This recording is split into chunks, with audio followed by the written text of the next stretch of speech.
Il y a plein d'hôtels qu'on a fait dans des endroits que je connaissais parfaitement, plein dans des endroits que je ne connaissais pas. Donc on essaie déjà de vraiment bien comprendre et de ça, on essaie d'extraire une histoire. Pourquoi est-ce qu'on se sent bien dans certains lieux ? Pourquoi est-ce que certaines architectures d'intérieur nous inspirent ? Comment cultiver la créativité pour réussir à recevoir ? Ce sont précisément ces questions que j'ai posées à mes deux invités du jour. J'ai nommé Dorothée Melikson, qui est fondatrice donc de cabinet d'architecture d'intérieur, l'une des architectes d'intérieur les plus réputées en France et en Europe, et à ses côtés, Pierre-Charles Cros, l'un des fondateurs du groupe expérimental qui se développe dans l'hôtellerie, la restauration, le monde des bars, en France et à l'international. On fait aucun compromis parce qu'on a toujours le client au centre, parce qu'en fait on a commencé en étant client. Et notre expérience, c'était une expérience de client. On n'avait pas d'expérience dans la restauration. Zéro.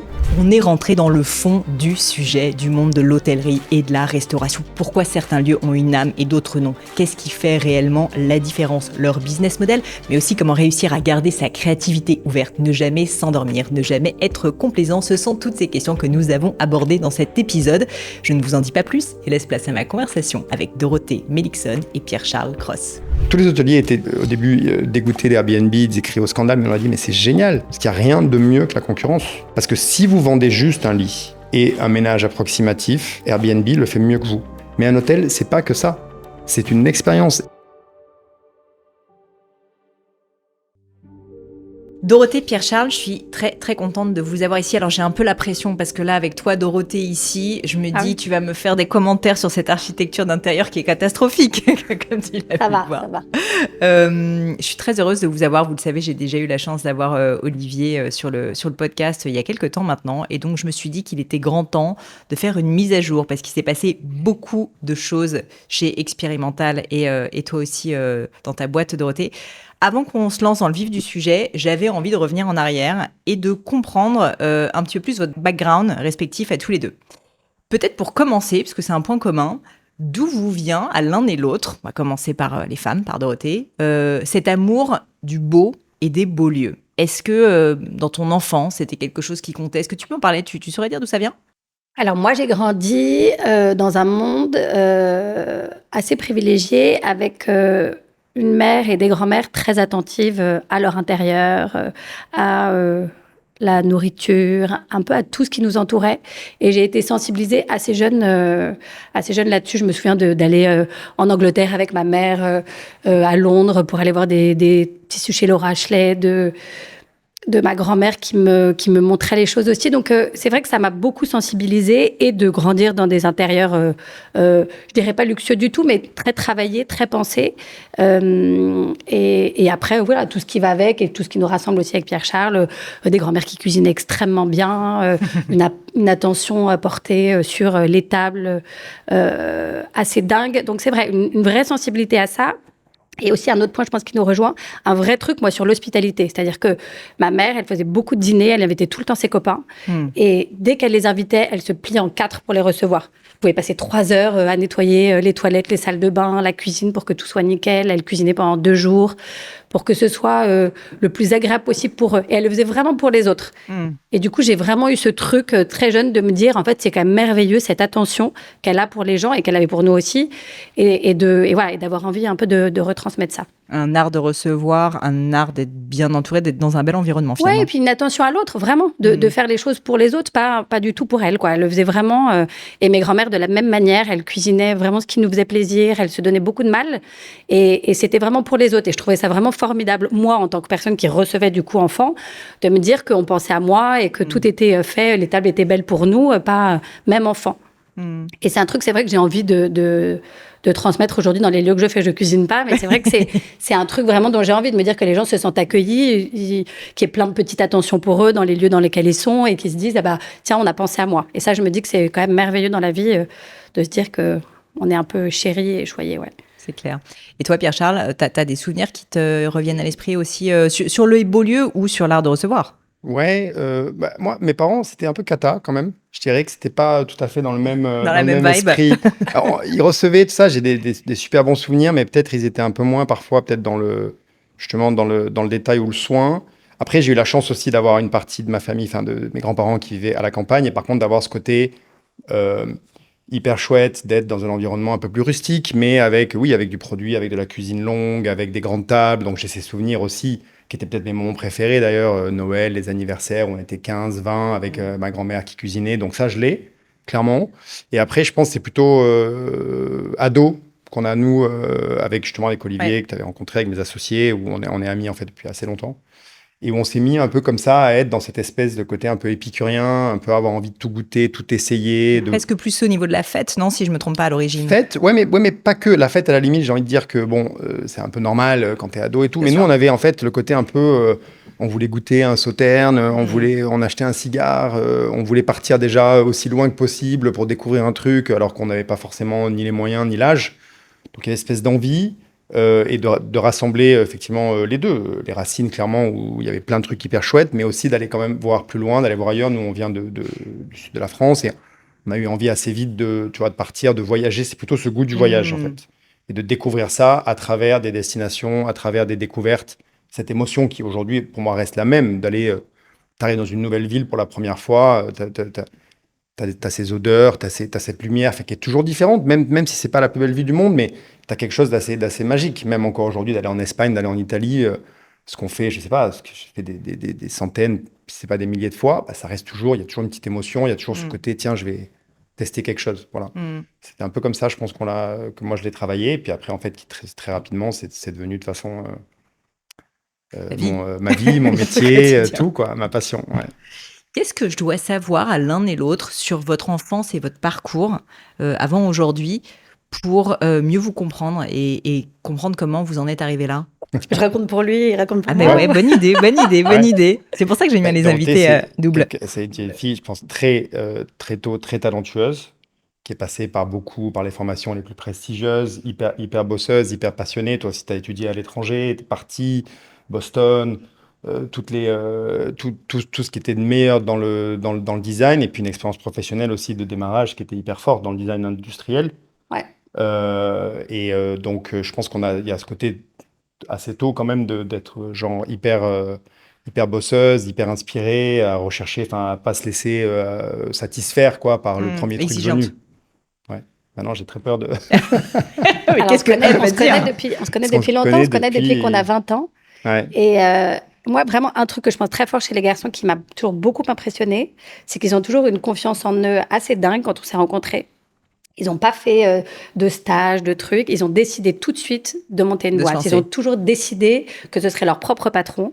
Et le cocktail, c'est venu assez vite. Mais même avant même les cocktails, ils savaient qu'ils bosseraient ensemble et qu'ils réussiraient. Il n'y a jamais eu une once de doute dans leur tête sur le fait qu'ils réussiraient.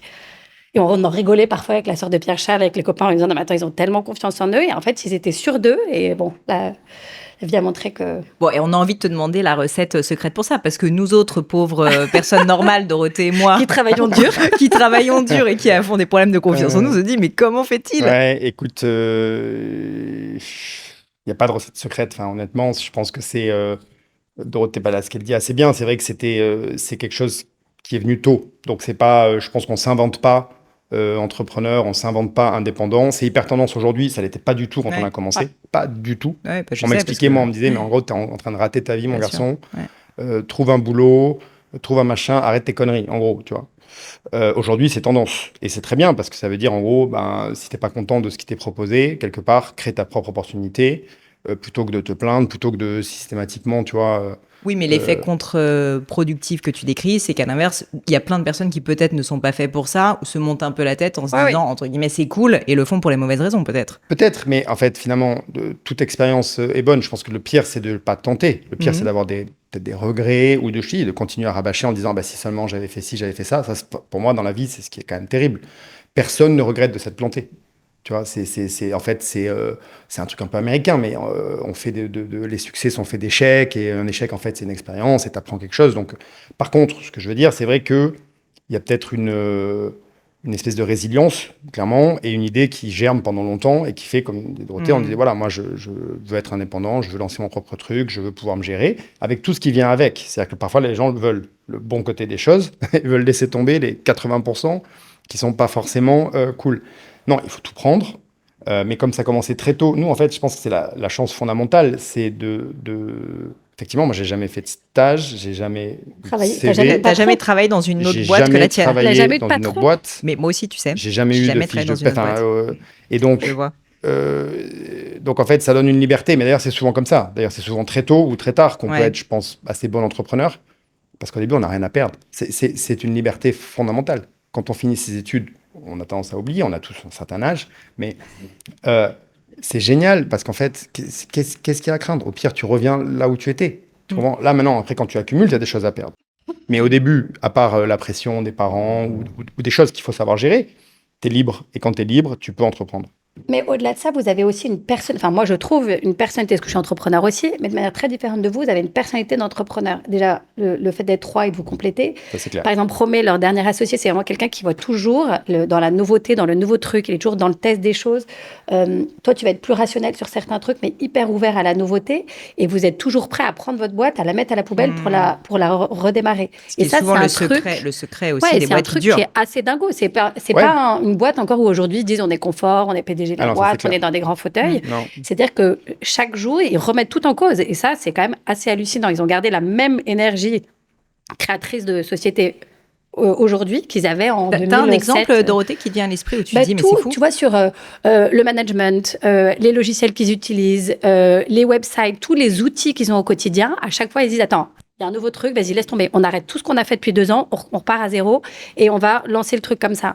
Et moi, je suis toujours assez hallucinée parce que je me dis, mais attends, ça marche, comment c'est? Tu veux pas qu'on mette un peu de l'énergie dans d'autres choses? Et en fait, si, on va la mettre dans d'autres choses, mais on va aussi la mettre là-dedans. Et ça, je suis assez admirative parce que c'est vrai que bon, on a des boîtes qui ont quand même presque 20 ans maintenant et on se dit, bon, bah maintenant, le truc roule un peu et eux, jamais. Non. Mais c'est ça aussi, je pense qu'il y a le côté, au début, tu vois le risque et l'enjeu à l'extérieur. Parce que tu commences et donc tu regardes la concurrence, tu regardes le marché, tu regardes ce qui se passe. Mais très rapidement, en fait, le plus gros risque, c'est à l'intérieur. Ça te ronge, si tu veux, et c'est là où il faut faire attention. Le parce risque que tu te reposes sur... d'être complaisant. D'être complaisant. Ils ont des très grosses équipes aussi, c'est rassurant. C'est une très grosse boîte. En fait, d'être dans une inertie plutôt que dans une dynamique, de perdre le côté entrepreneurial qui fait justement ta différence potentiellement sur la concurrence ou quel que soit ton marché. Et c'est ça qu'il faut lutter. Tu as de la politique qui s'installe, tu as plein de choses qui viennent avec la croissance. Et c'est vrai qu'aujourd'hui encore, comme tu dis, ça fait 20 ans. Et en fait, moi, je considère systématiquement que j'ai commencé hier. Je pense qu'il n'y a pas de différence d'engagement, d'énergie, de dynamique.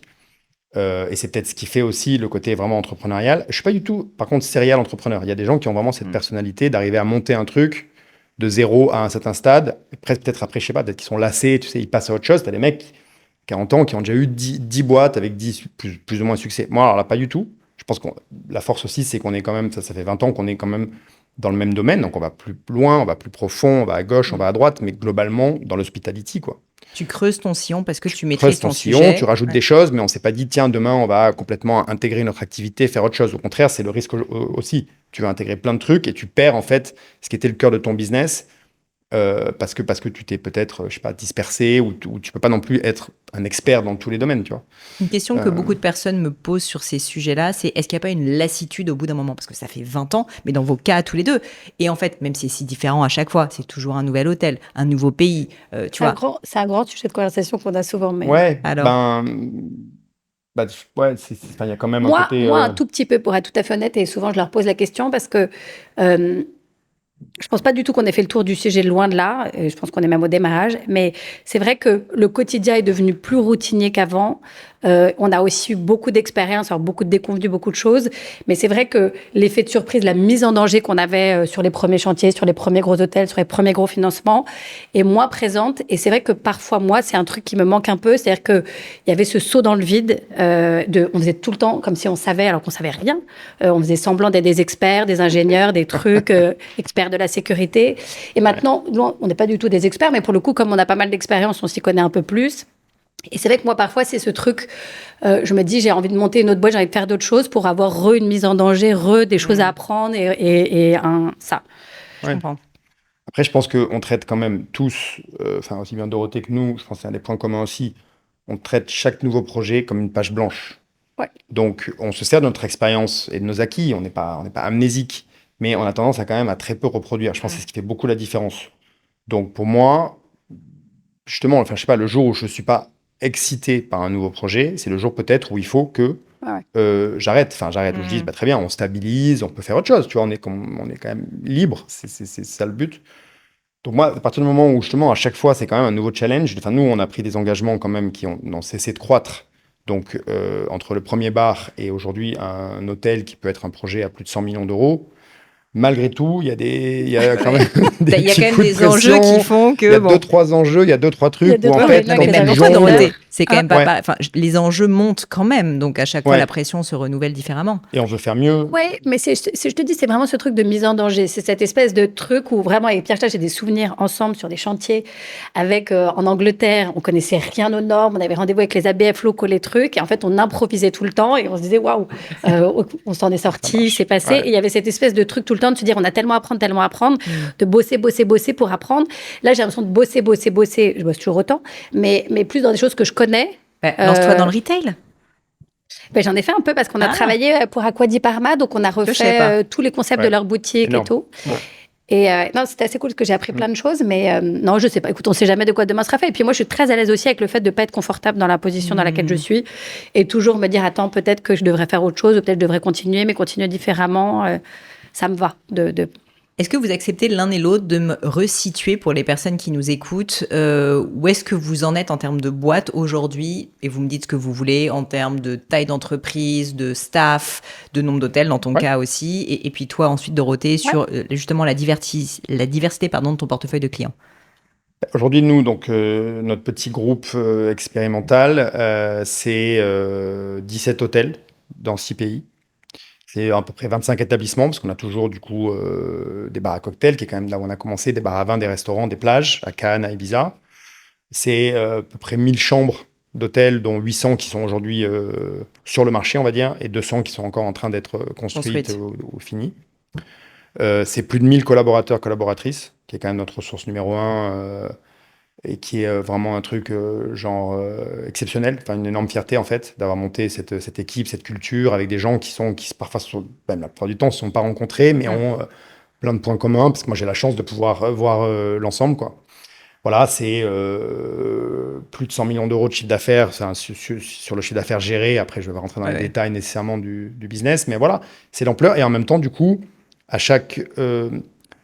l'échelle de chaque lieu, c'est des lieux tous différents, tous à taille humaine. C'est entre 50 et 100 chambres. C'est énormément de design, énormément d'attention, parce que le but, c'est que finalement, pour le client, cette taille ne soit qu'un avantage, ne soit jamais en fait un compromis, ou ne soit jamais, tu vois, une réduction de l'expérience, quoi. Et avec quand même, dans votre cas, si je me trompe pas, un peu une différenciation sur le côté quand même, alors je vais peut-être utiliser les mauvais termes, mais boutique-hôtel, entre guillemets, c'est-à-dire que j'ai l'impression que vous faites jamais des hôtels où il y a 4000 chambres, quoi. Non, on part du concept de boutique-hôtel, qui aujourd'hui est devenu, on va appeler lifestyle, luxury lifestyle, mais complètement, la taille, le nombre de chambres est important, parce que, enfin, il y a une perception dans l'architecture qui fait que c'est assez marrant quand on visite beaucoup d'immeubles comme nous. Tu peux avoir un hôtel de 60 chambres, qui te donne la perception d'en avoir le double, le contraire étant vrai. Donc nous, on aime bien un hôtel de 100 chambres qui te donne l'impression qu'il y en a 50. Mais même donc 100 chambres, on va dire, qui est à peu près le max, c'est à peu près aussi ce qu'on vise, parce que c'est une bonne taille.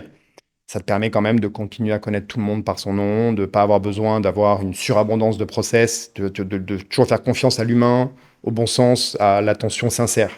Donc, c'est exactement le type de lieu qu'on adore, et c'est ce qu'on vise. On ne fera pas des hôtels de 300 chambres, ça ne nous intéresse pas. Et on ne fait plus non plus des hôtels de 20 chambres, parce qu'en fait, il y a une logique ça n'a plus de sens. Ok. Toi, Dorothée? Moi, c'est à peu près l'inverse. Non, moi, donc, j'ai une boîte, on est 10, que de créatifs, que des que des créatifs, t'as pas pris quand même quelqu'un pour la compta? Non, j'externalise tout ça. Non, que des créatifs, donc archi d'intérieur ou designers industriels comme moi. On a des bureaux dans le 10e. Moi, j'ai monté la boîte en 2009 avec une certitude qui est vraiment, je pense, l'inverse d'eux, c'est que je ferai jamais une énorme boîte, parce que moi, mon métier premier, c'est d'être créative. Et du coup, en fait, de dessiner, de faire des plans, de faire des moodboards, d'aller voir les matériaux, c'est vraiment ma passion. Et tu continues à le faire? Ouais, je continue à le faire. C'est vraiment essentiel pour moi. Et c'est... alors, je suis pas trop mauvaise femme d'affaires. Je pense que j'arrive à gérer ma boîte, mais c'est pas du tout la partie qui m'intéresse. Très bonne femme d'affaires. Non, mais c'est pas du tout la partie qui m'intéresse au quotidien. J'ai pas du tout, et j'ai plein de copains dans ce métier, et il y en a qui veulent pousser leur boîte et avoir des studios partout et tout. Moi, je sais pas du tout. Et tu l'as toujours su, ça. J'ai toujours su. Mais c'est fou parce que tu vois, t'aurais pu craquer. Notamment à votre contact, en fait, et te dire, ah ben en fait, tu sais, être pris un peu dans cet élan d'ambition où on se dit, bah en fait, non, je vais aller plus loin même que ce que je veux, je vais me forcer un peu à réussir parce que socialement, parce que machin, tout ça. Alors, tu as très très bien réussi, mais aujourd'hui, tu contrôles finalement ta croissance. Non, parce qu'en fait, moi, je sais, et ça, je pense que c'est vraiment pas comme entre Pierre Chal et moi, je sais exactement qui je suis. Je pense depuis presque toujours. Je vais faire ce métier depuis que j'ai 14 ans. Je sais exactement mes qualités et mes défauts. Et je sais très bien que, par exemple, je ne suis pas une super manager, que je travaille trop, que j'ai plein de défauts et que, en fait, je n'ai pas envie de me violenter non plus pour essayer de changer complètement, fondamentalement ma personnalité. Je sais que je suis créative et que c'est ma force et que autant que je fasse de la création parce que c'est ce que je sais faire et c'est ce qui m'a amené là aujourd'hui beaucoup plus que d'être un manager, d'avoir monté une boîte, de machin. Et alors que vraiment, encore une fois, j'ai plein de copains dans ce métier qui sont super managers, qui veulent vraiment monter des grosses boîtes. Moi, je vois que j'ai pas les mêmes qualités qu'eux. C'est pas ton truc, ça t'est et du coup, comme j'aime pas particulièrement échouer, je me dis, je vais peut-être pas me lancer dans un truc, me coller un énorme emprunt pour monter une boîte de 200 créatifs et en fait que je vais amener à sa perte parce qu'ils me trouveront insupportable. Hyper intéressant. J'aimerais bien que vous me preniez par la main, métaphoriquement, pour comprendre comment vous ouvrez un hôtel quand vous travaillez ensemble, typiquement. Donc, je sais pas, tu prends un exemple, par exemple, là, vous êtes en train d'ouvrir à Rome, je crois, bientôt. Ouais, on ouvre à Rome en septembre. Mais vraiment de la base, de la partie financement immobilière, même le lieu, comment tu décides, ok, c'est ce lieu-là, est-ce que ça commence par le lieu? Enfin, tu vois, est-ce que c'est, en fait, je sais que je vais ouvrir à Rome, comment ça se passe? Ouais, alors, je vais le faire de manière assez synthétique, mais du coup, il y a une recherche passive dans les lieux. Permanente, en fait, vous êtes sur le marché, en fait. Permanente, depuis toujours. Mais en fait, ce qui est assez marrant d'ailleurs, c'est, pour l'anecdote, c'est que même quand on avait... c'est ça que je dis que les choses ont l'air d'aller vite, mais en fait, c'est pas tout à fait vrai, puisqu'on avait 3 bars, pas du tout les moyens de même commencer à imaginer acheter un hôtel, et on visitait déjà des hôtels au bluff, comme on faisait beaucoup de choses à l'époque. Ah oui, c'est joli ici, 3 millions d'euros, et très bien. Sans problème, je vous dirai tout, je ne sais pas. Mais du coup, parce que ça nous intéressait, parce qu'on voulait l'information, et parce que en fait, c'est quelque chose qui se... Voilà, tu as besoin quand même... Non, mais tu as fait ton éducation aussi, comme ça, j'imagine, des chiffres et de savoir le coût des choses. Exactement, le coût des choses, commencer à se dire, tiens, comment on arrivera à le financer, pour quelques années plus tard, financer le Grand Pigalle, qui était notre premier hôtel à Paris. Donc après, mais nous, on aime bien avoir une adéquation entre une destination... qu'on connaît, enfin, ou en tout cas sur lesquels on peut avoir un lien, tu vois, que ce soit un lien, parfois ça peut être un lien juste imaginaire, un lien d'envie, tu vois, un lien de fantaisie, en disant, j'adorerais ouvrir en Sicile parce que j'adore, je connais pas particulièrement bien, mais je pense que si j'aime, il y a des gens qui vont aimer aussi, et je vais les prendre par la main, justement, et les amener ça là-bas. part d'une envie assez personnelle. Oui, en termes de marché, je veux dire. Et après, on est toujours en veille passive, donc par contre, c'est aussi très sur les opportunités, parce que si tu veux chercher à un endroit le truc que tu as en tête, comme ci, comme ça, il y a des gens qui font ça, 10 ans plus tard, t'as rien. Et nous, à un moment, on avait un appétit quand même assez fort. Et donc, il faut être capable de réagir face à « Attends, mais on me propose ce truc-là, j'avais jamais pensé, mais par contre, j'y vais, je me plonge, je pars. Voilà, je prends mon sac. Et vous l'avez fait, ça, déjà ? Mais des dizaines de fois. Et là, et franchement, c'est un des meilleurs sentiments du monde. Parce que, typiquement, je prends l'exemple de Minorque. C'est moi je l'ai vu en premier, avec Xavier, je crois. C'était fin septembre. C'est plusieurs fois qu'on me disait « Viens, un de nos associés avait un truc là-bas. » J'étais jamais allé à Minorque. On avait déjà des business à Ibiza à l'époque, et en fin de séjour, j'y vais, un peu vraiment en traînant les pieds, genre une journée. Je prends l'avion d'Ibiza le matin, et le soir, j'avais mon vol qui est rentré à Londres, parce que je suis à Londres. Ouais, j'y vais en me disant, ok, voilà, comme ça, je l'aurais fait. Et là, je prends une claque, et je me dis, mais je suis tellement idiot, j'ai l'impression d'être Robinson Crusoe, tu vois, en Europe, le mec qui découvre l'île secrète, mais c'est vrai que qui était devant site était son nez. particulier. Oui, mais ce que je veux dire, c'est que c'est une idiotie, mais tout le monde te dit que c'est incroyable cet endroit-là, tu vois. Donc c'était là depuis toujours. Genre, c'est pas moi qui ai créé l'île, il y avait plein de choses, il y a énormément d'éléments historiques. Les Anglais y allaient beaucoup, ils connaissaient déjà. Les Français, pas beaucoup, quasiment pas. Et effectivement, je vois le truc, je passe la journée, et en fait, je me dis, mais vraiment, ce sentiment d'avoir découvert un truc, mais qui j'ai pas traversé le monde, j'ai fait 1 heure d'avion, je suis en Méditerranée, tu vois. Et là, je me dis, waouh, mais c'est dingue. Je vois une ruine dans des espèces de broussailles, dans une espèce de terrain, genre vraiment une ruine. On dit, non, mais on y va, genre, mais plein pot, en fait. Surtout, c'est l'avantage de son métier, c'est qu'il voit une ruine et il se dit, ah, bah, je vais la donner à Doro. Voilà. Je sais à qui je vais la donner, je sais comment on va faire. Non, mais du coup, il faut cette espèce d'excitation, d'envie, parce qu'on est dans un métier, malgré tout, il y a beaucoup de chiffres, il faut que tout tourne, tout ça, il n'y a pas de problème, mais c'est nécessaire, mais c'est pas suffisant. Ce qu'il faut, c'est de l'émotion, c'est de la passion. Nous, on est drivés par ça.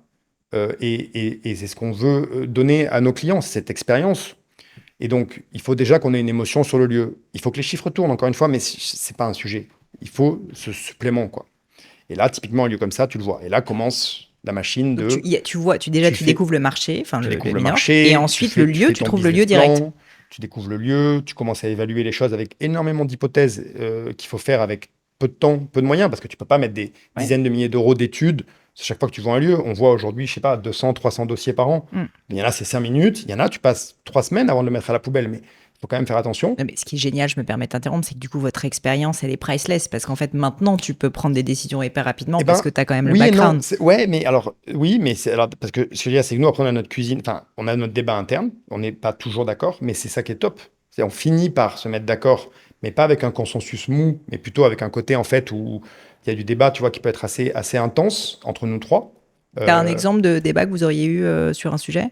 Sur tout le temps, sur les destinations, sur oui, non, ça, sur c'est trop petit, c'est trop grand, mais non, mais pourquoi est-ce qu'on va aller là Je pense, on a des débats sur Mykonos, tu vois, parce que il y a du pour, il y a du contre.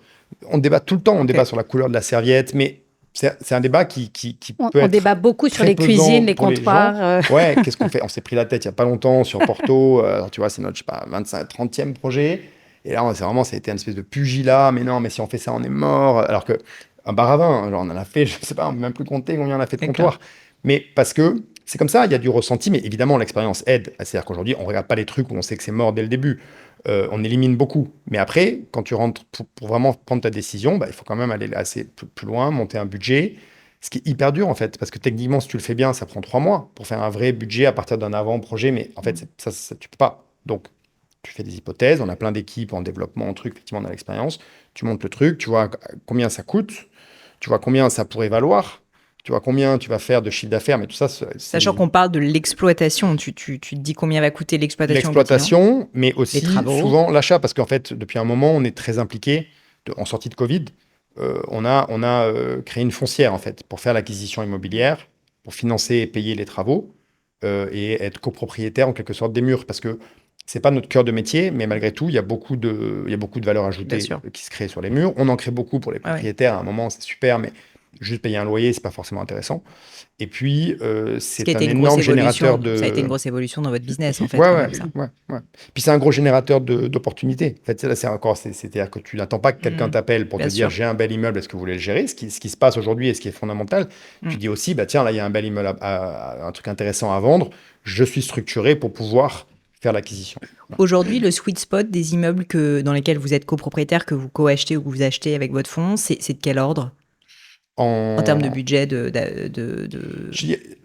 méga sweet spot, c'est 80 chambres, 90 chambres. Ça veut dire que c'est un projet qui va être entre 70, 80 millions. Ok. Tu vois, voilà, dépendamment du nombre de chambres, dépendamment du marché. Mais on va dire que ça tourne à peu près dans ces eaux-là. C'est à peu près donc. Mais on a fait des projets qui frôlent peut-être les 100 millions. Mais une fois que ça veut dire grand-chose, en fait. Après, c'est pas forcément 10 fois plus dur que... En fait, c'est ça qui est assez terrible. Et c'est pour ça qu'on a légèrement augmenté aussi la taille des chambres. En fait, en termes d'engagement, en termes de temps, en termes de design, faire un hôtel de 20 chambres ou faire un hôtel de 80 chambres, pas fondamentalement différent. Tu es d'accord avec ça, toi aussi, Dorothée, d'un point de vue artistique ? Je suis assez d'accord avec ça. Le rapport, par contre, qui est un tout petit peu différent dans les 80 chambres ou dans les 100 chambres qu'on gère, c'est qu'on a des spas quand même assez systématiquement. Ouais. 1 ou 2 restos, des restos qu'on sait vont être remplis à peu près déjà un tout petit peu avec les... Enfin, ça dépend de là où on est, mais quand on a une clientèle un peu captive, qui va déjà être remplie un peu par les gens qui dorment dans les chambres. Là où, quand on avait des petits hôtels, les restaurants étaient quand même vraiment tournés exclusivement vers l'extérieur. Là où on le détourne maintenant vers les deux. On a quand même cette clientèle locale, plus toujours l'envie de draguer les gens locaux. Donc, moi, je trouve ça pas du tout plus difficile, c'est juste une approche un tout petit peu différente. On doit gérer des gros petits-déj, par exemple. Quand on a 160 personnes à Val d'Isère qui arrivent en même temps au petit-déj, il y a une logique petit-déj qu'on n'avait pas sur un 18 chambres. Quoi. C'est vrai. Oui, en plus, j'imagine au ski, tout le monde y va en même temps. Tout le monde y va en même temps. C'est les joies du ski. Donc, mais je trouve ça, moi, je suis d'accord avec toi, c'est pas plus difficile. Même moi, un 300 chambres, j'irais peut-être pas un 3000 chambres, mais un 300 chambres, un 400 chambres, j'irais. Et justement, je serais ravie de me dire comment on fait ça différemment. Tu vois, là, ça te ferait ton nouveau saut dans l'inconnu. Ouais. Un projet pour vous. Pas totalement inconnu non plus, j'ai envie de te dire. Pourquoi est-ce que, moi j'ai une question quand même pour vous, pourquoi selon vous deux, tant de lieux premium manquent d'âme? Bah alors, moi, ça personnellement, je pense, et tu le disais, on est quand même assez passionnés, on met beaucoup de notre âme quand même dans les lieux. C'est-à-dire qu'il n'y a aucun moment où on se dit, allez, celui-là, c'est bon, ça roule, regarde, on reprend le même truc que là, on change 3 trucs. À chaque fois, on a des débats, on n'est pas d'accord. Eux, moi, on n'est pas d'accord. Entre eux, ils ne sont pas d'accord. Les équipes opérationnelles que vous ne sont chamaillez pas tout le temps, d'accord. en fait. Un peu, mais pas de manière véhémente, mais... Et en fait, on va se battre sur chaque truc. On va apprendre les uns des autres parce que parfois, je vais me battre pour un truc qui n'avait aucun sens et en fait, ils avaient raison, ou parfois l'inverse. Et en fait, comme on met beaucoup d'énergie là-dedans, je pense que ça se ressent. Je pense que quand les gens viennent, ils se disent, ah, quand même, ils ont réfléchi. Et il y a plein de petites attentions au fur et à mesure du parcours, plein de petites, et dans la restauration, et dans l'art de la table, et dans les chambres, et dans l'attention que vont mettre les femmes de chambre, la manière dont tu vas être accueilli à l'hôtel. Et ça, je pense que nous, on est tellement sensibles à ça. Je veux dire, et ça, vraiment, c'est un truc, on se connaît depuis qu'on a 20 ans, on a voyagé ensemble dans plein d'hôtels, on est tellement sensible à l'expérience, on est tellement sensible à un point d'accroche qui va en fait ruiner complètement ton expérience, qu'on se donne beaucoup, beaucoup de mal pour qu'il y ait le moins, bon, il y en a forcément, mais le moins de points d'accroche possible, et que le truc soit vraiment cohérent et attentif. Donc ça, je pense que c'est un peu ça se ressent, j'imagine. Tu aurais un exemple de quelque chose, je sais pas, dont vous êtes particulièrement fier que vous auriez fait dans un des hôtels, fier ou à l'inverse que vous avez vu tout de suite, ah, il faut le changer, ça va pas? Fière, je sais pas. J'ai un souvenir quand on avait fait l'hôtel des Grands Boulevards, donc 2017. Ouais. Pas de bêtises. On avait passé vachement de temps. Moi, j'avais proposé aux garçons de leur dire, bon, bah voilà, on a déjà fait quelques hôtels. Est-ce que ça vous intéresse qu'on fasse des énormes brainstorming pour se poser la question du c'est quoi le service? Comment on fait le check-in? C'était la mode de pas forcément faire les check-in au comptoir, d'aller faire les check-in en chambre ou achat. Il y a plein de modes dans l'hôtellerie. Et je leur avais dit, bah, est-ce qu'on ne te poserait pas la question de se dire, est-ce qu'on continue sur notre ligne ou est-ce qu'on va voir d'autres choses? Et on a passé vachement de temps à le faire. On a eu, je sais pas, peut-être 150 idées notées de ce qu'on devrait faire à l'Hôtel des Grands Boulevards. Sur les 150, on a noté des pertinentes. Et il y en a plein qui nous ont aussi vachement renforcés dans l'idée de se dire, on fait les choses pour ça, pour cette raison-là. Et c'est pas par dépit, c'est pas par c'est plus simple parce qu'on mettrait ça. On s'est vraiment posé, on a passé vraiment du temps là-dessus, poser la question de se dire pourquoi est-ce qu'on fait les choses comme ça en fait? Pourquoi est-ce qu'on veut accueillir les gens au comptoir? Pourquoi est-ce que les bars ils sont comme ça? Pourquoi les comptoirs sont ici? Pourquoi c'est des tables de 2 ou des tables de 6? Et faire ce travail-là, en fait, c'était quand même assez cool parce que ça nous a conforté aussi dans le message qu'on voulait transmettre, dans ce qui est nous. C'est-à-dire que nous, on fait les choses. Moi, je me sens assez proche de l'expérience XP parce qu'on les ressent comme ça. Et c'est pas du tout un absolu. Je veux dire, il y a des gens qui aiment les choses différemment. Moi, je suis pas du tout contre les hôtels internationaux très lissés. Ouais. Nous, c'est pas notre cam. C'est pas votre truc. Et du coup, et c'est bien de temps en temps de se poser et de se dire, attends, pourquoi on fait ça déjà? Ah oui, ok, on fait ça comme ça. Et pourquoi est-ce que la réceptionniste, elle te parle comme ça? Ah oui, elle te parle comme ça. Pourquoi? Et pourquoi est-ce que t'as pas un petit saucisson quand tu t'assieds à table à l'expérimental group? Pourquoi? Pourquoi t'as pas de chocolat avec ton café? Tu vois, juste de se dire, c'est quoi l'expérimental group? C'est quoi la cohérence du truc? Et pourquoi est-ce que les choses sont faites de cette manière-là? Ouais. Puis pour revenir à ta question, enfin, le problème, c'est comment tu transfères, en fait. Il faut de la sincérité dans un projet. Beaucoup de gens aujourd'hui, ils créent un concept. Déjà, ils sont tiraillés parce qu'effectivement, tu étudies le marché, tu étudies la concurrence, tu t'entoures d'experts. Là, déjà, pour moi, tu fais déjà fausse route. Parce qu'en fait, tu vas essayer de prendre un peu tout ce qui se fait de bien, tu vas essayer de rentrer dans une certaine norme, tu vas copier, que tu le veuilles ou non. Et nous, par exemple, il y a des moments où on est très en inspiration, donc on voyage, on voit plein de trucs. Et moi, généralement, en tout cas à l'époque, avant d'ouvrir un nouveau lieu, j'arrêtais complètement de sortir, d'aller voir, parce que je me disais, peut-être j'ai une idée de faire un truc comme ça, je vais le voir ailleurs. Je vais me dire, merde, je peux pas copier, donc je vais arrêter mon idée, ou au contraire, tu vois, ça va me faire douter. Il y a un moment, il faut s'exposer, il y a un moment, il faut s'isoler. Et donc, nous, on transfère énormément de sincérité. C'est un énorme engagement, je pense, dans chaque lieu. On fait aucun compromis, euh, parce qu'on a toujours le client au centre, parce qu'en fait, on a commencé en étant client. Et notre expérience, c'était une expérience de client. On n'avait pas d'expérience dans la restauration. On n'a pas de parents dans la restauration ou dans l'hôtellerie. Zéro. Les gens, encore une fois, nous rayonnaient pour ça. Plein de gens nous donnaient plein de conseils non sollicités en disant, vous inquiétez pas, ça va se passer comme ci, il faut faire ci, il faut faire ça. On disait merci, merci. Mais en fait, on avait cette chance phénoménale d'avoir justement aucune contrainte et de pouvoir réfléchir uniquement d'un seul point de vue qui était notre frustration du cocktail à Paris en 2007. Et puis ensuite, notre frustration à Paris, tu vois, le boutique hôtel ou lifestyle. Il y en avait très peu, ouais. Il n'y en avait pas. Pourquoi? Parce qu'en fait, dans la vie, les gens prennent toujours the easy road. Ils prennent toujours le chemin facile. Paris, c'était une ville, il y avait une surabondance de demandes de tourisme. Donc, il suffisait d'allumer la lumière, d'ouvrir la porte, faire un peu de ménage. Et ça marchait. Pourquoi? La personne moyenne, pourquoi aller faire plus d'efforts? Ça n'a pas de sens quelque part. Il faut être passionné, il faut s'engager plus que ce que tu as besoin. Aucun sens. Changement de génération, changement de Airbnb. Tous les hôteliers étaient au début dégoûtés d'Airbnb, ils écrivaient au scandale, mais on a dit, mais c'est génial, parce qu'il n'y a rien de mieux que la concurrence. Parce que si vous vendez juste un lit et un ménage approximatif, Airbnb le fait mieux que vous. Mais un hôtel, c'est pas que ça. C'est une expérience. Et quand on veut vendre une expérience, ça se fait pas sur un PowerPoint avec une équipe marketing et des grands spécialistes qui t'expliquent quelle va être l'expérience. Ça se fait avec du concret, avec du réel. Ça se fait en parlant aux équipes. Ça se fait avec des vrais gens talentueux dans le design, dans le produit, bout à bout. Donc, moi, on n'a jamais été inquiets. On a commencé notre hôtel, Airbnb se explosait. Les mecs étaient terrifiés. Et nous, on trouvait ça génial. On n'a jamais été inquiets. Au contraire, on a dit, tu sais quoi, dans la vie, il faut se spécialiser. Les gens qui veulent un lit, pas cher et basta, ils ont Airbnb, c'est génial. On le fait tous des fois quand on voyage, en famille, machin. Les gens qui veulent une expérience, qui veulent avoir un petit supplément d'âme, comme tu disais tout à l'heure, qui veulent pouvoir boire un cocktail, qui veulent être accueillis et tout, ils viendront chez nous, il n'y a aucun problème. Au milieu, le mec qui fait zéro effort, par contre, il était tranquille depuis 20 ans, 30 ans, ça va changer. Mais c'est top pour le client, tu vois, parce qu'il aura des meilleurs choix.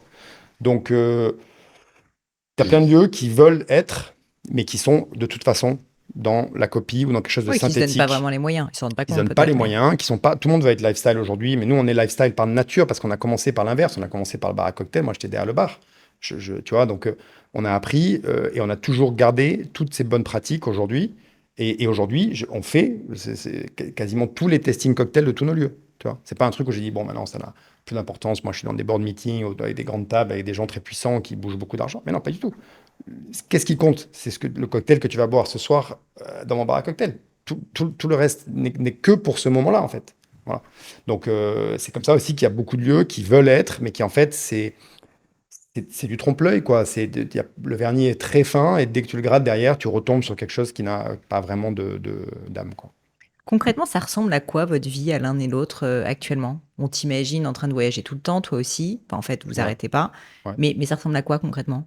Moi, je voyage un tout petit peu moins quand même depuis le Covid parce que ça a quand même, et ça je trouve ça assez positif, changé nos rapports au chantier, c'est-à-dire qu'on est toutes les semaines, donc moi je pouvais voyager 2 fois par semaine. Et c'était quand même assez fatigant, parfois juste pour une réunion de chantier. Ça, on se l'évite. On fait vraiment plus les voyages de chantier maintenant pour les vrais moments importants où il y a vraiment des décisions à prendre et des choses à voir. Donc ça, c'est mieux de ce côté-là. Après, je continue quand même à voyager beaucoup, mais pas 2 fois par semaine, plutôt 1 fois tous les 10 jours. Et après, mon quotidien, moi, je me lève tôt, alors pas forcément de manière choisie. Donc, je peux être au bureau à 8h20. Je fais pas de pause déjeuner, ou à part avec mes enfants. Et je vais travailler jusqu'à 19h30. Ok. Donc, c'est quand même assez lourd. Et j'essaie de pas faire trop de réunions. Vraiment, pareil, l'inverse d'eux. J'essaie d'être vraiment avec les équipes, Et de de travailler sur des choses dessiner, créatives. d'avancer. Ouais. On a quelques réunions, mais en fait, nous, nos réunions, c'est des présentations. Donc, en fait, nous, on est actifs dans les réunions. C'est très rare que j'ai des réunions où j'écoute. C'est toujours, on présente, machin. Donc, 3-4 fois par semaine, on a des présentations. Mais sinon, voilà, je suis au bureau avec un papier, un crayon, devant un ordi, un peu de tableau Excel de temps en temps. Mais ça, c'est vraiment mon quotidien. Et voilà. Et entre-temps, pas mal de voyages. Comment tu arrives à trouver de nouvelles idées? Parce que c'est pas facile, vu le rythme que vous avez et vu la quantité de nouvelles choses. Est-ce que tu peux m'en parler un peu plus? Je pense qu'il y a plein de personnes qui se disent, quand je suis dans un métier créatif, mais qu'en même temps, j'ai beaucoup de choses à gérer, comment est-ce que je fais pour avoir des moments, tu vois, de créativité? Ouais, alors après, moi, quand on est créatif, on l'est toujours. Alors, c'est toujours un sujet, on peut avoir la panne d'inspiration et tout, mais en fait, c'est fondamental en soi, donc on a quand même toujours un peu des idées. Après, la difficulté de ce métier, par contre, c'est que c'est vrai que quand on fait beaucoup d'hôtels en même temps, parfois dans des destinations très proches, c'est de raconter une histoire complètement différente. Et pour ça, alors, c'est toujours la même chose, on achète tous les livres sur la destination, sur le sujet, sur n'importe quoi, l'architecte qui a fait le bâtiment. D'abord, tu te fais beaucoup de recherches. Donc vraiment, on achète tous les bouquins. On regarde les films, les docus, les podcasts. Vraiment, on écoute tout pour déjà comprendre le contexte. Parce qu'il y a plein d'hôtels qu'on a fait dans des endroits que je connaissais parfaitement, plein dans des endroits que je ne connaissais pas. Donc, on essaie déjà de vraiment bien comprendre. Et de ça, on essaie d'extraire une histoire. Donc, ça va être Peut-être ça va être le starting point, ça va être l'architecture ou ça va être un personnage qui est venu dans cet hôtel. On va essayer d'extraire des éléments.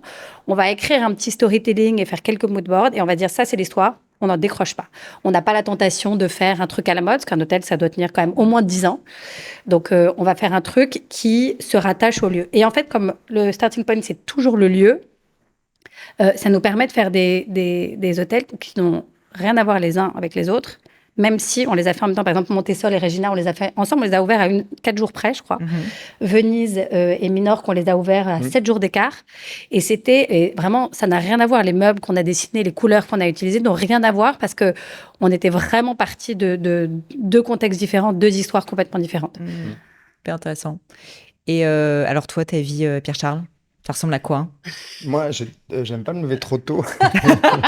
C'est bien, vous êtes vraiment complémentaires. Non, mais sauf en cas de vraiment de deal, ou enfin, j'allais dire, sauf en cas, c'est un peu souvent, mais sinon, je déteste prendre un rendez-vous avant 10h du matin. Okay. Mais après, voyage toutes les semaines sur soit une de nos destinations, soit de la prospection. Donc ça, c'est à peu près, enfin, c'est rare quand je passe une semaine au même endroit, ça a un petit côté un peu vacances, quoi. C'est cool. Après, j'adore voyager, encore une fois, je pense qu'il faut... c'est pas du tout forcé.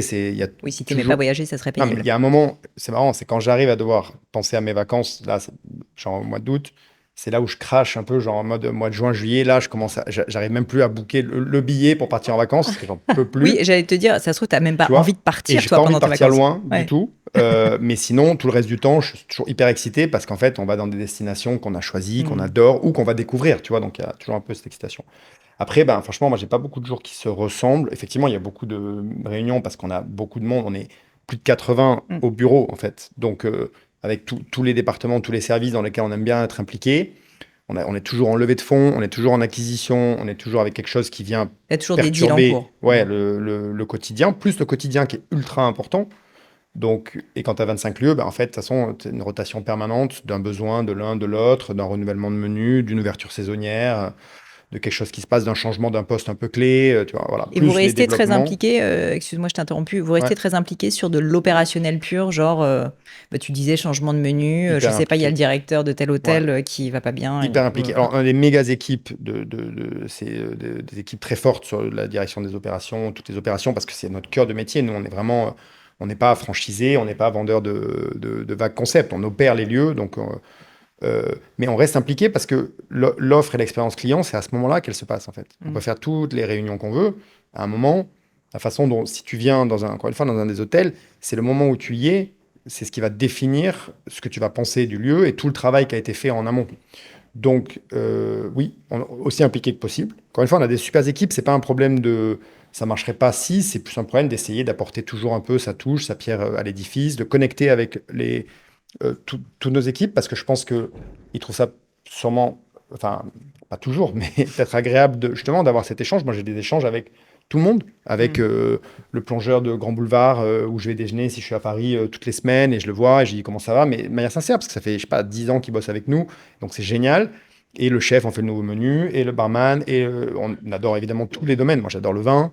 Donc, je parle tout le temps avec mes sommeliers, je les pousse, il faut plus de trucs, il faut plus de... Tu vois, donc... c'est une espèce de roue perpétuelle, par contre, qui est toujours plus forte que toi, parce que quand tu as 30 lieux, dont certains qui sont à New York et machin, si tu veux, c'est 24-24. Donc après, il faut savoir sortir un peu les doigts de la prise. Donc je m'arrête généralement, non pas non plus. Vous êtes quand même toujours un peu en visio. Hein toujours un petit visio sur le téléphone. La vérité sort de la bouche de Dorothée. Qu'est-ce que je te dis? Nous, c'est pareil. Nous, c'est les business qui sont 24-24. Donc les problèmes, ils arrivent quand? Ils arrivent le samedi soir. À minuit. Tu vois, ou le dimanche matin, ou le 15 août. Non, mais c'est pour ça, tu sais, au tout début, tu as dit, OK, c'est un peu à la mode de devenir entrepreneur, etc. Il y a les côtés positifs, tu es libre, etc. C'est formidable, c'est une aventure, mais il y a aussi quand même un certain nombre de problèmes que les gens n'anticipent pas. Moi, je suis pas du tout, je suis un optimiste maladif, donc je ne veux pas noircir le truc. Mais quand j'ai commencé, on s'est dit avec Olivier Romé, c'est génial. Nous, on va aller au ciné le lundi après-midi à 14h, pendant que tous ces crétins ils iront au bureau. Le machin, on partira au truc, zéro. Pas une fois. Oui, mais parce que vous faites un métier aussi qui n'est que lié à l'humain. Non, mais ce que je veux dire, c'est que, évidemment, que la vie d'entrepreneur, en fait, c'est... Par contre, j'ai de la flexibilité. C'est évident que si à un moment, le vendredi, je veux partir, plutôt, quand je veux, en fait, personne me dit quand partir, quand arriver. Mais par contre, si je regarde au-dessus de mon épaule, il n'y a personne non plus. C'est toute la différence, en fait. Si tu es capable d'accepter ça, tu as le droit d'avoir quand même 2-3 avantages de flexibilité. tout le monde vient te demander des décisions en permanence sur plein de choses. Que tu ne sais pas. Soit tu sais pas, soit tu n'as pas l'info, soit tu... Bon, mais comme tu apprends très vite à... Savoir. Non, mais à savoir, à faire semblant. C'est pas que tu fais semblant, c'est qu'à un moment, tu sens que tu n'as pas le choix. Donc tu te renseignes, donc tu arbitres. Mais voilà, donc c'est des journées qui sont honnêtement... Mais moi, ce que j'adore aussi, je pense que beaucoup de gens aujourd'hui, on a beaucoup de contacts avec des gens extérieurs, avec des investisseurs, qui disent qui fait quoi, qui est spécialisé dans quoi, parce que la logique implacable, rationnelle, ce serait de dire il y en a un qui fait là, l'autre qui fait ça, ou des territoires, il y a plein de manières. Mais comme on l'a vu, l'efficacité, peut-être à outrance, peut-être l'hôtel le plus efficace du monde, ou le groupe le plus efficace du monde, c'est probablement pas le plus agréable pour le client. Donc on en revient à ce que je disais, où à un moment, il faut tolérer une part de flou, il faut tolérer un peu de redondance. Je pense que je suis meilleur si je suis exposé à plus de choses. Donc peut-être que si je faisais que la finance, je serais encore meilleur en finance, mais par contre, je serais plus capable de faire un testing de cocktail avec mon barman et lui dire là, à mon avis, ton truc, c'est un tout petit peu trop d'acidité et qui me prenne de manière crédible, tu vois.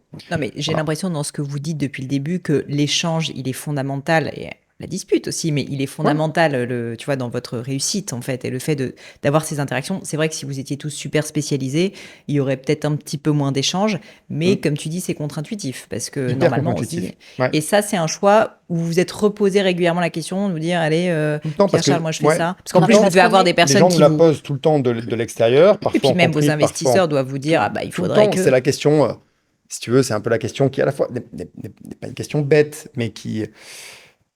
Bon, voilà, qui est, je te dis, qui est dans d'autres circonstances. Moi, après, j'ai pas du tout moi, je connais mon expérience, ma boîte. Je suis pas donneur de conseils nécessairement, tu vois, qui sont absolus. Mais je pense que, de toute façon, être entrepreneur, encore une fois, tu n'as pas le choix, tu vas toucher à tout. Il faut que tu aies des compétences juridiques, il faut que tu aies des compétences financières, il faut que tu aies des compétences opérationnelles, quelle que soit ton opération. Il faut pas que tu sois complètement idiot dans le marketing, tu vois.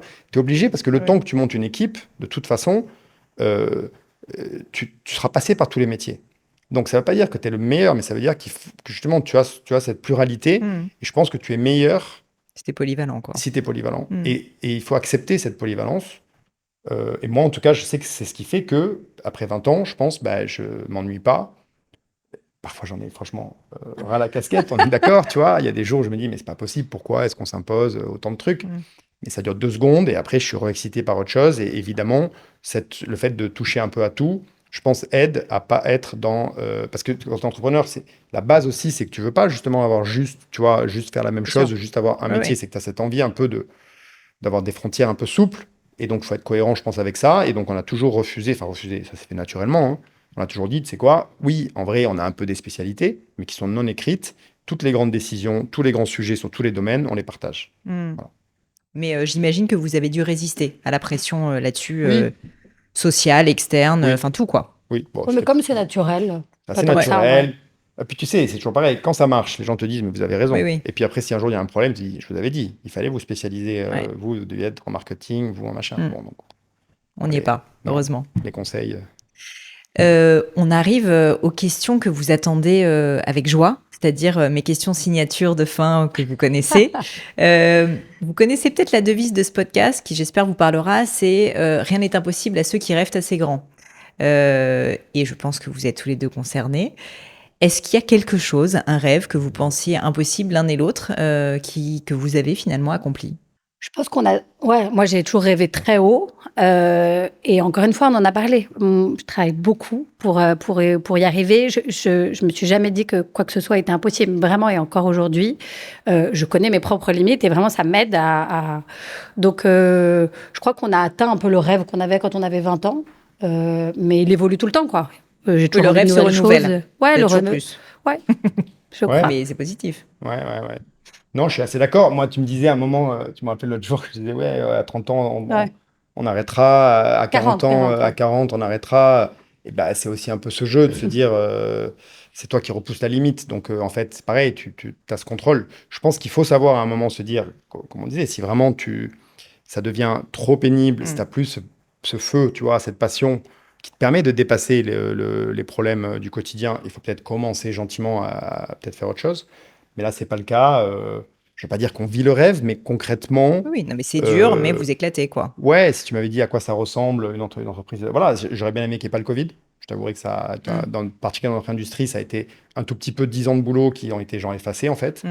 Et passer à ça, tu vois, 6 mois de plus, je pense qu'on y restait. Donc ça, c'était peut-être un peu le truc où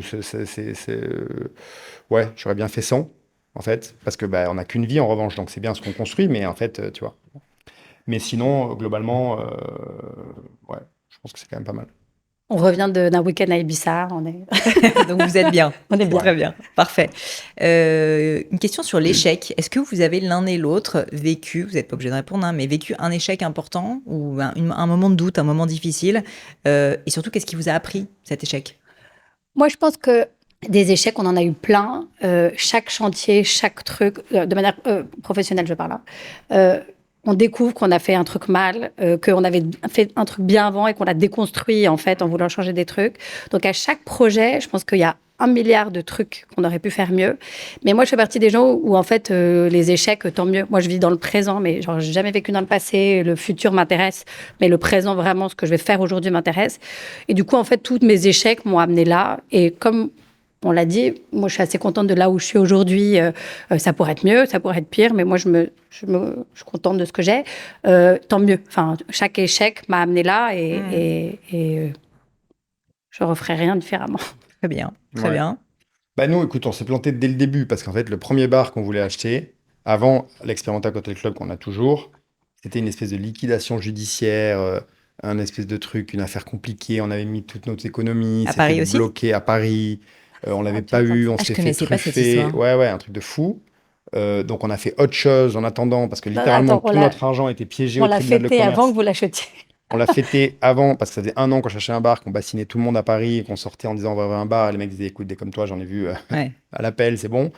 On l'a fêté, donc énorme erreur. Et du coup, on ne fait plus. Avant de l'avoir signé. Du coup, on ne fait plus les ouvertures. C'était techniquement signé. C'est un truc, une espèce de pataquès juridique. Okay. La chance sur 1 million qu'on connaît aujourd'hui. Oui, mais qui en fait arrive plus souvent qu'on croit, la chance sur... Un peu plus qu'une chance sur 1 million. C'est pas vraiment une fois sur 1 million, on est d'accord. Du coup, bam, on prend le truc dans les dents, on doit faire autre chose pendant 6 mois, donc on a fait du courtage en télécom, je sais pas quoi, pour vraiment attendre, survivre.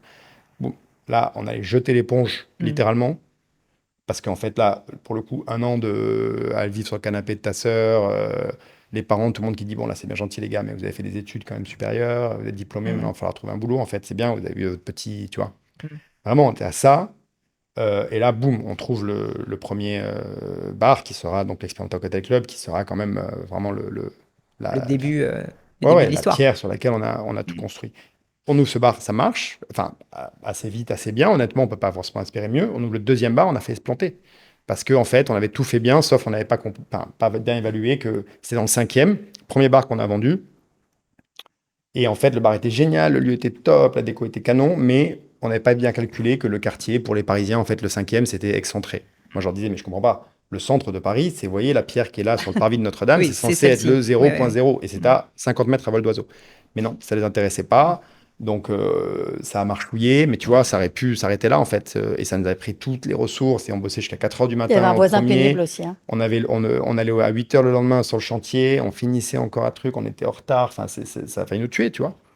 Et de là, en fait, tu apprends que, oui, voilà, en fait, l'échec, ça fait partie du quotidien. Et je pense que. Et par contre, il faut jamais, rien n'est jamais acquis. Donc, on en revient à cette culture. Tu te dis, attention, le jour où tu te reposes, c'est effectivement là où peut-être où tu te mets vraiment en danger. Le danger ne viendra pas de l'extérieur, il viendra probablement de l'intérieur. Est-ce que vous pourriez répondre à cette question un peu bizarre, philosophique, mais que j'adore, qui est qu'est-ce que vous trouvez beau ? Qu'est-ce qui vous touche ? Qu'est-ce qui vous émeut physiquement, métaphoriquement, littéralement, tout ce que vous voulez ? Je trouve très beau le design de Dorothée Ménexon. Bien sûr. Je comprends. Non, c'est une large question. Moi, j'ai réussi à garder un truc, et ça, j'en suis très fière, ma capacité à m'émerveiller. Encore à Paris, je regarde les toits, les trucs, les verrières, celle-là. Et j'ai toujours vraiment ce truc. Quand je retourne à New York, pendant Dieu sait que j'ai été, je suis émerveillée. Il y a plein d'endroits où je suis émerveillée. Et ça, pour moi, c'est le beau. Enfin, c'est le moment où, en fait, j'ouvre les yeux et je me dis, waouh, c'est incroyable ce truc-là. Et ça, j'espère garder ça toute ma vie, parce que c'est encore, bon, on en a parlé déjà avant, mais quand tu commences à être blasé, quand tu commences à dire oui, attends, c'est bon, j'en ai déjà vu des appartements géants, magnifiques, j'en ai vu des palaces dans ma vie. Ça, vraiment, c'est le moment où je serai, je pense, vraiment au bout du bout du bout. Encore une fois, je rentre dans une chambre d'hôtel et à chaque fois, je me dis, ah, c'est génial. Attends, ils ont fait l'effort de la poignée comme ci, du truc comme ça, alors que je connais par cœur. Et ben, j'adore. Et ça, vraiment, j'y suis très, très sensible. À l'inverse, qu'est-ce qui vous irrite? Qu'est-ce que vous trouvez laid? Qu'est-ce que vous n'aimez pas observer? Soit chez des gens, soit dans la vie, enfin, peu importe. Qu'est-ce qui m'irrite?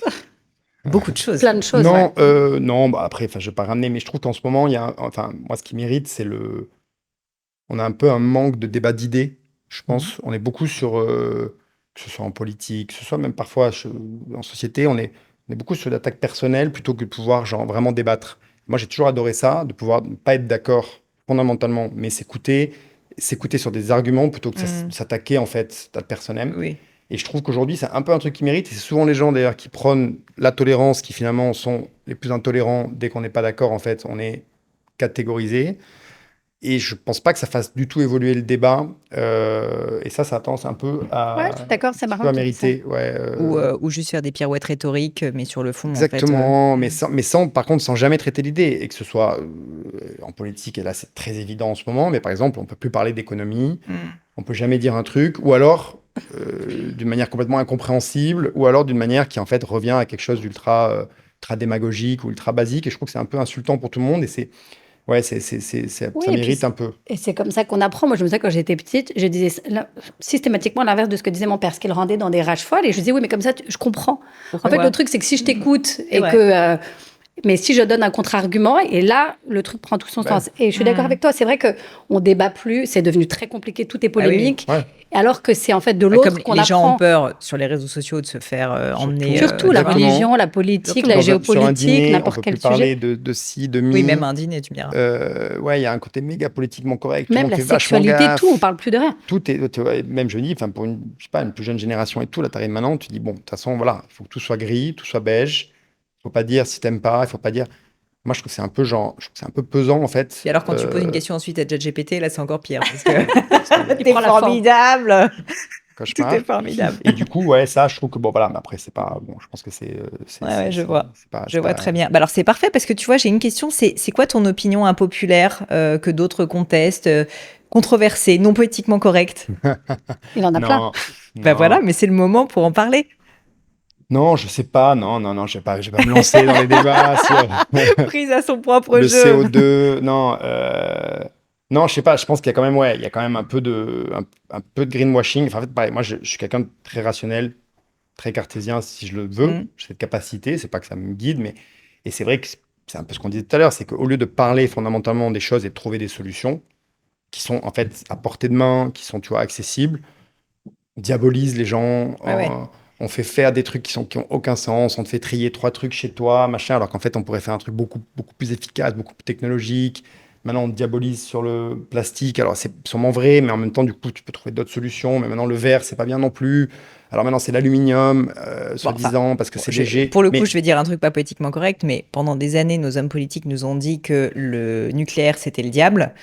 Et Ah, maintenant, tout le monde, Eh ben, tout le monde a c'était- quand même Parce fait que tu retourner écoutes nos sa hommes veste. C'était ma politique. conclusion, je le dis pas, Donc, mais je suis hyper pro-nucléaire. Bah, t'as Et, raison. je Bah, pense bien que, sûr. et en plus, non, mais d'autant plus que en fait, sinon, les choses marchent pas par rapport aux besoins de tout ce qu'on électrifie, ce qui est génial. Mais plus tu électrifies, plus tu as besoin de production électrique.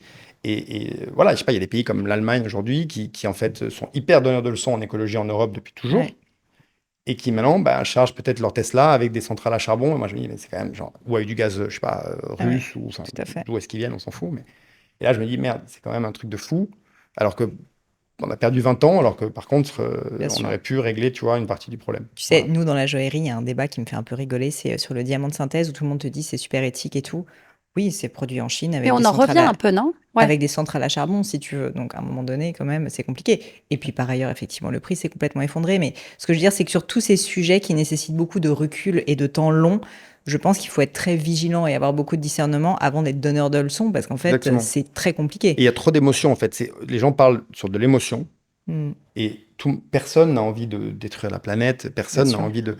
Mais il y a que de l'émotion, ils s'accrochent à ça. Et du coup, encore une fois, on ne peut pas parler du fond du problème et trouver des solutions parce qu'il faut juste des solutions concrètes, mais qui, tu vois, qui fonctionnent. Mm. Donc ça, c'est peut-être un peu par rapport à ce que j'ai dit tout à l'heure, et c'est l'endroit où ça se voit encore plus. Si tu dis ça, on te dit pas, je suis pas d'accord pour ABCD, on te dit, tu es une ordure, tu n'as rien compris, tu veux détruire le monde et tout. Je dis, bah non, enfin, qui veut faire ça? Personne. Bien sûr. Mais bon, c'est pas, je sais pas si c'est la meilleure des conclusions C'est d'ailleurs. très bien. Mais, Très bien. Et je te remercie en tout cas de l'avoir partagé. 2 dernières questions pour vous. Un sujet sur lequel vous auriez changé d'avis qui vous vient à l'esprit? eh ben, écoute ça, je pense que aussi bien Dorothée que moi, il n'y en a pas. Vous ne changez jamais d'avis. Vous êtes plutôt du genre à vous accrocher à vos convictions tous les deux. Je Ouais, pense. on en a. Enfin, je pense qu'on en Vous a. avez- Non, mais je pense qu'on n'est pas. Enfin, Non, moi, je change d'avis sur un oui. milliard de sujets au quotidien. Mais fondamentalement, non. Et puis moi, je pense... Alors, j'ai beaucoup d'amour pour l'enfance. Et je repense souvent à moi, enfant, et de me dire quelles étaient mes valeurs, qu'est-ce qui était important, et d'essayer de m'y accrocher quand même, de me dire, en fait, je suis pas devenue cette espèce de nana qui en a plus rien à foutre de rien et tout. J'essaie de me redire dans l'enfance qu'est-ce qui me touchait, qu'est-ce que je trouvais pas juste, et j'essaie de me raccrocher à ça. Est-ce qu'il y a des livres qui, à un moment donné dans votre vie, vous ont marqué? Ça peut être des livres, ça peut être des films, enfin en fonction, mais en gros, un objet culturel qui vous a vraiment marqué et vous pourriez m'expliquer pourquoi il a été aussi important pour vous? Moi, je lis énormément, beaucoup de littérature, mais un peu de la même manière. On m'a souvent posé la question aussi, est-ce que tu as eu un mentor, quelqu'un Moi, j'ai vachement du mal dans la vie à identifier une chose qui m'a diamétralement bouleversée ou un lieu qui m'a profondément émue. En fait, c'est une succession de plein de petites choses qui me font réfléchir. On parlait podcast, moi j'écoute plein de podcasts et trucs politiques, n'importe quel sujet. Et en fait, c'est con, mais je suis en train de dessiner un truc et je me dis, tiens, c'est marrant qu'ils aient pensé ça, ça me fait penser à ça. Et en fait, moi, j'en ai besoin au quotidien de lire, de regarder des films, des séries, des trucs, parce qu'en fait, ça me permet de comprendre qui je suis, pourquoi je fais les choses. Et ce sera jamais un truc en particulier. Je comprends. Très clair. Bah, tu pioches une petite touche créative partout. Ouais. Et puis, j'adore un livre, mais un mois après, j'en lis un que j'ai autant adoré et qui m'a amené complètement dans un autre truc. Donc, c'est très dur d'identifier une chose où on dit souvent le film préféré, le plat préféré. Le vin préféré, non. Non, mais c'est pas forcément. C'est pour ça que je pose Non, pas la mais question c'est du pour ça. préféré. Ouais. C'est pas ça. C'est plus de manière générale un qui vous a marqué et le pourquoi. C'est plus ça qui m'intéresse.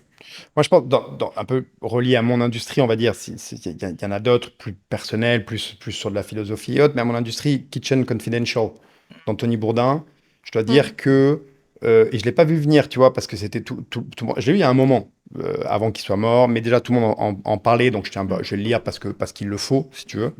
Et Non, j'étais en mode, waouh! et tu l'as quand même vécu comme un waouh, quoi. Non, je l'ai vécu comme un waouh. En fait, j'aimais déjà vraiment beaucoup le bonhomme. Personnage. J'aimais son côté, genre, hyper. Cash, non, quand même. Cash, mais pas trash, tu vois. Non, Il oui, était à oui, la je suis limite, d'accord. c'est-à-dire qu'il avait Et quand puis même très toujours un sensible. côté. Élégant. Non, hyper sensible, hyper sincère, hyper dans ce partage, tu vois, de l'expérience, à donner envie à un Américain au milieu du Texas d'aller manger une soupe dans la rue à Ho Chi Minh. Un truc assez incroyable quand même, cette espèce de sincérité de ce mec qui était une machine de guerre, tu vois, 200 jours pareil par an à visiter des trucs, qui en même temps se fuyait lui-même. Donc il y a toute une dimension, tu vois, psychologique aussi. Et puis juste, mec, génial quand même, juste génial. Et l'Amérique, enfin lui, quand il raconte tu vois, cette histoire du gamin sur le bassin d'Arcachon qui mange sa première huître, il y a un truc qui vrille dans sa tête, littéralement. Et ça le suivra toute sa vie et ça le guidera à travers de plein de choses. Donc à la fois, il y a des liens avec notre industrie, à la fois, c'est pas que sur la bouffe, et c'est pas, tu vois, il y a plein d'autres dimensions. Et vraiment, ça a été un méga, genre hyper triste ce qui lui est arrivé. Et en même temps, quand tu regardes un peu ces émissions, certaines et tout, tu le sentais déjà aussi venir. Donc il y a ce côté sous la lumière, au milieu de tout le monde, entouré, mais en même temps complètement seul. Bon, donc je pense plein de paramètres. Ouais. Et un mec vraiment que je regrette, je pense qu'il serait. Tu l'avais rencontré ou pas? Non, malheureusement, non. Je l'ai suivi. Enfin, je suis allé dans un resto où il était. Et le mec disait, ah ouais, il était là, il n'y a pas longtemps, tu vois, en Argentine, en machin, à différents endroits. Je n'ai jamais rencontré, malheureusement. Et je pense qu'il amènerait aussi aujourd'hui, dans tout ce côté critique de resto, à qui va de mieux sur Instagram. Ce qui est bien, c'est tant mieux pour lui, je pense qu'il a un peu évité le truc qu'il était avant Instagram. C'était encore comme une émission de télé, tu vois, il y avait 20 minutes, c'était quand même un peu genre, il y avait un peu de production. Oui, c'était Donc très on était sur quelque chose d'un peu plus, peut-être. Où maintenant, pareil, on est soit dans le trash, soit dans le j'aime pas, soit dans le bon. Et il élevait un peu le débat tout en étant genre juste le mec le plus cool de la Terre, quoi. Mm. Ouais. Merci à tous les deux d'avoir accepté cette invitation. Merci de l'avoir fait à deux parce que c'est pas toujours un exercice facile. Mais comme j'avais déjà eu Olivier sur le podcast, je trouvais que ça serait vraiment intéressant. Je vous remercie de nous avoir fait cette update. On se retrouve dans 5 ans. Tu nous diras, Dorothée, si t'es passée complètement à autre chose. Elle aura 400 personnes. Elle sera voilà. Ou elle aura complètement changé de vie. Mais en tout cas, je vous remercie. C'était absolument passionnant. Pour les personnes qui nous écoutent, bon, évidemment, on va regarder tout ce que vous faites avec Expérimental, qui s'appelle maintenant Expérimental, si je me trompe pas. Tout à fait. Vous avez changé de nom. On va regarder. En fait, peut-être d'ailleurs, Dorothée, pour les personnes qui nous suivent, c'était surtout sur Instagram, je pense. Oui. Il y a quand même pas mal de personnes qui sont des décideurs, qui travaillent dans le retail, des choses comme ça. Donc, tu acceptes quand même de temps en temps de nouveaux clients qui ne sont pas... J'accepte volontiers des nouveaux clients. Elle a plein de nouveaux clients à part nous. D'ailleurs, je suis assez jaloux. Tu as bossé avec ADP, non? Avec Aéroport de Paris, non? Aéroport de Paris, on a travaillé avec eux au moment du Covid, mais c'était vraiment un one-shot. On avait fait une salle d'embarquement. Tellement génial. Je le prends souvent en plus. Pour aller à Biarritz. Pour la Biarritz, c'est tout, Donc, Instagram dans ton cas pour te suivre. Instagram, et puis le site internet. On a un site internet aussi qui est assez fourni, où il y a pas mal d'infos. Et vous, j'imagine que tout est sur le site et sur le compte Insta aussi. On lance un site groupe, genre complètement refondu, depuis 1 an et demi dessus, genre vraiment l'intégralité du groupe en fait dans un site. Qui sera courant juin. Mais il y a déjà plein de choses sur Instagram, plein de choses en ligne évidemment. Génial. Et merci pour votre temps et votre bonne humeur. Merci pour ton invitation. Merci à toi.